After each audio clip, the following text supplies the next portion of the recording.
Hi everybody, welcome to our next In Conversation With. Today we have Anne Magill from Cithrah with us. Say hello, Anne. Hello.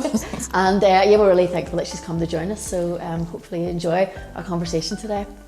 So, tell us a little bit about your role at Cithrah, how you got involved, what you do.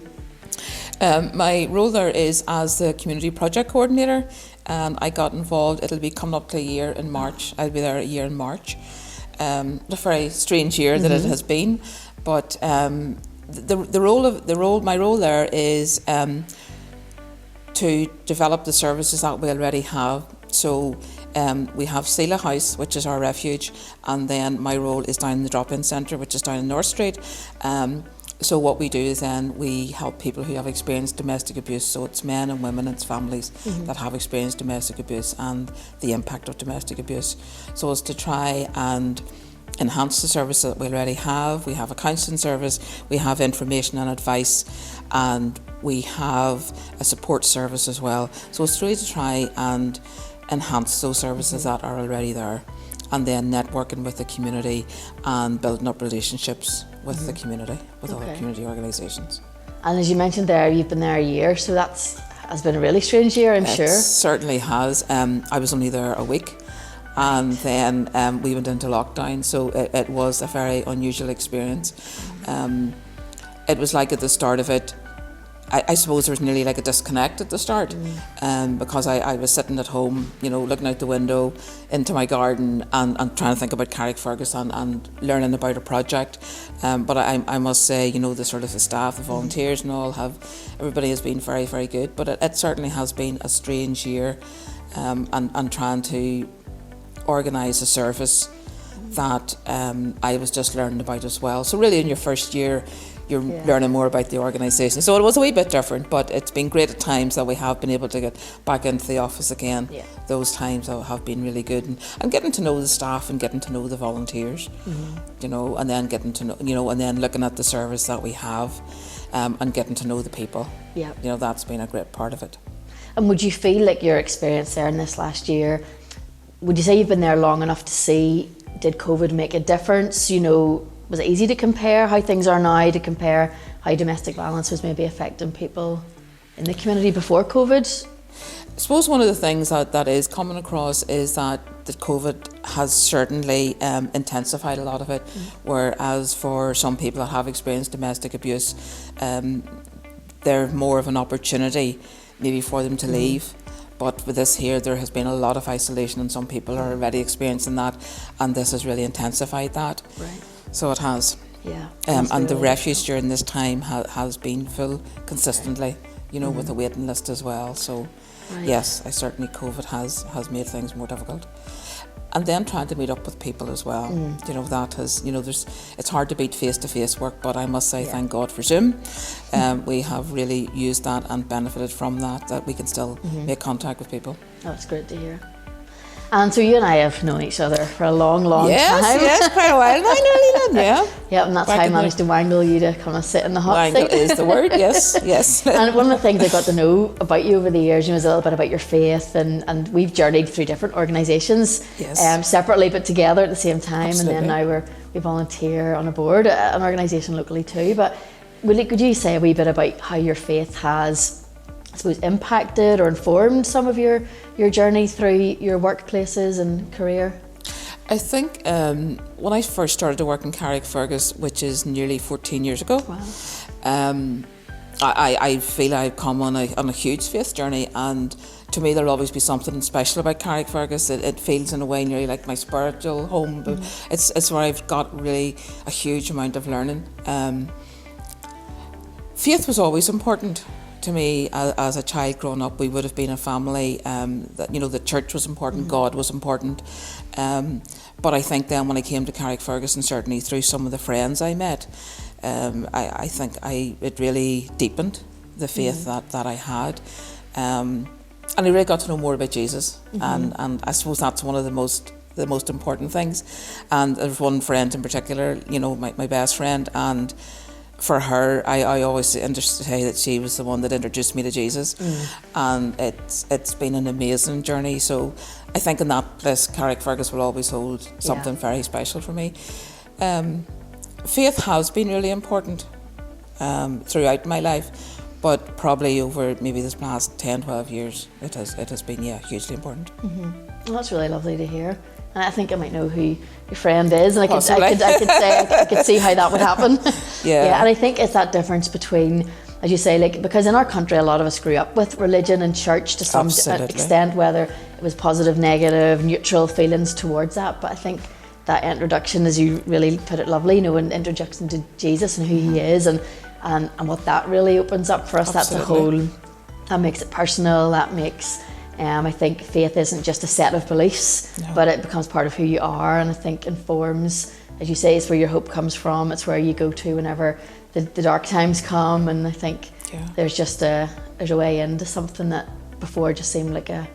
I think your word there, Lynn, personal, and I think that's been the huge part of it, and even like that experience that, and people say, well, how can I have a relationship with somebody, we can't see them and all of that, and I think growing up it was more just about God, but actually then, from my experiences over this last lot of years, learning more about Jesus, and like in that way really wanting to know more, and that's what I'm saying, more personal, and actually realising, what Jesus did and what that actually meant for me. And at times at the start it was like, oh my goodness, this is amazing, I was like, this is really quite incredible. And I think I was very blessed, Lynn, by the people that I met, the people that came into my life, and I really loved how they talked about Jesus. That in that way had not been my experience, and it was like, and even it's funny too, like even some of the worship music and all, and one particular song was Amazing Grace, and I must say I really never liked that song. It was always I always found it really quite depressing, and I was in a church one day and I heard it, and it was, my chains are gone, I've been set free, and I just cried. It was like, oh my goodness, like it was like hearing something different for the first time, and that's something now very special. So I think even my choice of music and worship music, and wouldn't have really talked about worship music or anything like that, but I have a different view even on worship as well. That was, and I think sometimes in the church that I belong to, we had a choir and you were sung to. Right. You weren't really part of it, and then to be, being able to go to different churches and seeing how important worship was, it's like I got it, and it's funny even at the start, when, even going to different churches, and, when the worship came and people would have been putting up their hand, I was like, I don't know what to do here, it was a different experience, when you put up your left hand, your right hand, you put up both hands. Does it mean something different? What does it mean, and how do I do this, and does this look silly looking, and it was really like a very slow raising of my hand, and because that was not the tradition that I was brought up in, so that was a very new experience, but it's one now that I have no problem with. So if I go to the church and that's not part of it, I really want to go, it's like, this is, this is, and I can see how worship is so important, so it's nice. There's been lots of really good changes, And I think it's interesting that you say, I think when you come to meet Jesus and learn who he is, it's like looking back and saying, that makes more sense now, because we're, like you say, we're taught about God and we're sung to, but it all seems very distant and far off, and in some ways God and Jesus nearly seem to be like not the same as each other. But then when you meet Jesus, you go, I can see God now through a different lens, a different way, and that makes sense. And we don't fully understand everything, but there's you can see how that works now, and it's that personal connection. It's funny you're saying about worship music as well, because I think just this last couple of weeks, so many people have been saying like what they miss most about church, and it's been coming together to sing together, because I suppose it ties us all into a common purpose, and I always think about people that are maybe like going to sports games or you're at a concert or something, when people join in singing together, there's like we're united here together in this one, like the spirit of what's going on here. And I think, for church, that's one of the things we really miss, because we've got these conversations and sermons, there's so much stuff you can look at online to get input spiritually, but that just connection with other people to come together over something is, I think even for me, Lynn, the connection, I suppose even the distance, you know, and it was times, and that's what I'm saying, I certainly grew up where you know, in a family where God was really important, and you know, going to church and all was important. But one of the things, and this didn't strike me until sort of later years, you know, and I, in a way, when I found out more about Jesus, or learned more about Jesus, always information was there, but maybe I just took it on board. I was in a different place. And it was like one time, this picture, and it was like, you know, going along a road and knowing that, like, up this lane, that's where God was. You know, you knew exactly where God was, but it was like distant. Your word distant triggered that. And then, and later on, and then the picture like changed to more of, you know, being in this picture one day, and it was like being in this absolutely beautiful house, in this fabulous kitchen, beautiful white granite, you know, this fabulous kitchen, and then it was like really this, you know, this amazing house and all this white. It was quite incredible, and then like saying that's yours, you know, this is all yours. This is what has changed. This is all yours, and somebody has given you this, and it was just like a completely different picture, more personal, you know, and actually this was yours, and somebody had sacrificed something so that you could have this, but it was just beautiful house, you know, and that was the present, you know, and I remember just being, gosh, that's like a different slant on it, a different picture, a different view of it. Closer. That's really lovely to hear. It's a really nice way to explain it as well, and to have that personal sort of vision for yourself, you know, to have that as a memory, as a comfort, I suppose, when, you know, when things are hard, to have that to look back. I think it was a comfort, and it's funny, a friend, a very good friend, and somebody that I felt very influenced by, and I remember even the conversation, because I would have struggled with things, you know, when people said God is good, but I only ever heard people saying God was good when something went their way. Yes. You know, it's very easy, you know, and we're all, oh yeah, isn't God good? And I remember this particular friend had gone through a really difficult time, and having this conversation with her, and she said, you know, but you know, God's good. I was like, yeah, and she said, you know, her own circumstances, and she said, but no matter what the result will be, God is still good. And I remember thinking, gosh, if she can say that, I can stand beside that. And it was like, in a way, really getting the God is good bit. You know, so I think I have been very blessed, Lynn, by the people that I have met along the way that have shared, you know, their stories, and we've had some great conversations, which I probably wouldn't have had in my younger days. You know, that, you know, maybe part of that is maturing a bit too. You realise that maybe some of the things that are important to you, but certainly, that's been a great influence. You know? And you mentioned there your younger days. So one of the questions I had asked but before you came was any advice or tips you would give your younger self? There's quite a few things now, you know, as you get to this age, maybe you become into a more reflective part of your life. So I think probably one of the first things I would say is be brave about love.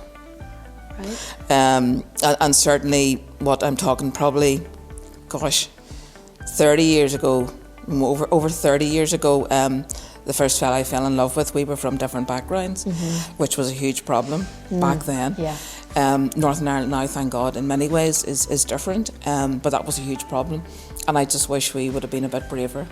But that didn't work out. So I would say, if you find that special person in your life, and you feel this relationship is really something special, to fight for that, to be brave about that. The other thing I would say, money, that we are wiser. I would be wiser about money, that I would, you know, coming into my 50s. I know you're probably thinking she doesn't look in her 50s. No. But you know, this is the stage that friends of mine are talking about retirement and all of that. So I wish I would have been a bit wiser with money, and made saving, you know, saving money a bigger part of life. You know, it was easy to have the money and spend it. So that. And the third thing I would say to my younger self is keep God central in your life. Keep Jesus central in your life. And I think if you do that, that will keep you on the right path, if you keep Jesus central. Those are really personal, and really appreciate you sharing that with us. I never know the answers I'm going to get back when I ask people that question, and it could be anything, and I think those are really wise and important things to say. And I think you're right. I think as you get to different stages of your life, you do start to reflect back, and you can look back and say, I wish I had, over I could have done, but we make the decisions in the times that we have to make, that we're capable of making in the time, but it is good to look back and sort of see our growth and our journey and be able to inspire other people. But I think that's one of the things, and I suppose even in some of the work that I've been involved in Carrickfergus over this past number of years, I think there's always a wiser group of people nearly in a way ahead of us, and we used to laugh and say, how do we pass that information on without coming across as know-it-all or judgmental or anything like that, and just say, look, these are some of the things I learned, and maybe I wish I would have known this earlier. And I think even in a lot of the work that I've done, people have said that, I wish I would have known this earlier. Particularly maybe about ways they feel about themselves, and thinking, I wish I would have known that. So I don't know, is there a way that we can pass this information on to our younger generation? Would I have listened to it, Lynn? Maybe not. No, that is a good question. Yep. Maybe not. It's okay now saying, oh yeah, I would have listened. I don't know. I would have thought, listen to those ill people. I know. So I don't know. But then you've come on that journey yourself, so you've obviously listened to it at some point, and I suppose that gives us hope that, well, if I listen to it at some point, then younger people will eventually find their own journey too and have faith. Yeah. That you don't want people to make the same mistakes or be held back in the same way, but then you sort of have to look back and go, well, I found a way, and I'm not overly smart, so if I find a way, then they'll find a way. But I think that's even one of the things, through work as well, the hope of recovery, and I think that's just hugely important for people, that there is a hope of recovery. And even though people have gone through very difficult experiences, to realise there is a way out. And I think that's always the thing that draws me back into this kind of work. Because I've seen that, and once you see it, you can't say you haven't seen it, and you know that yourself as well. When you actually see the difference that having the proper help can do for people. And I suppose, I have seen that. So there is hope, and I suppose that's always one of the things, and one of the things I like about Cithrah as well. There is that hope, and that is certainly something. It's not about keeping people, in darkness. And I think when some people particularly have experienced domestic abuse and have experienced it for a long time, you think, will I ever get out of this? And maybe at times they feel they never will. But people can recover, with the proper help and support, Lynn, they can recover. And that's a great hope as well. And that's an amazing thing to end off with, just that there is always that hope, and you can recover. Absolutely. And I think that the reality of that, it might take a while, but the journey's there to be had. And so if anybody wanted to get involved with Cithrah, are there opportunities to get involved? How will people access help from yourselves? Would you like to maybe say a bit about that before we finish? One of the things, if you go onto our website, there's help there, and I suppose one of the things that I really want to say to people as well, it's help for men and women. Yes, we have a refuge in Carrickfergus for women and children, but there is help available as well for men, and we realise that men experience domestic abuse as well, so there is help there. We have a male support group going, and we have counselling for men as well, and we have a male counsellor, so there is help available for both. Please pick up the phone, give us a ring. Even though the times are a wee bit more challenging, there is still support available, and we will certainly do our best to help. That's great. Well, thank you very much. I really appreciate it. And we always enjoy our chats. We haven't had a face-to-face chat in a long time. It's lovely, but we'll get back to those again. So thanks very much. Thank you. So thanks everybody for joining in and listening to us and sharing our conversation, and we hope you enjoyed it. We'll be back again in another 3 or 4 weeks with another special guest, so just encourage you to listen along and follow along, and do share information about Cithrah and Anne's work. We share this and get the message out to people who are might be in need of support. And then if you need to get in touch yourself, the information will be linked below at the bottom of the video. Thank you. Okay, thank you.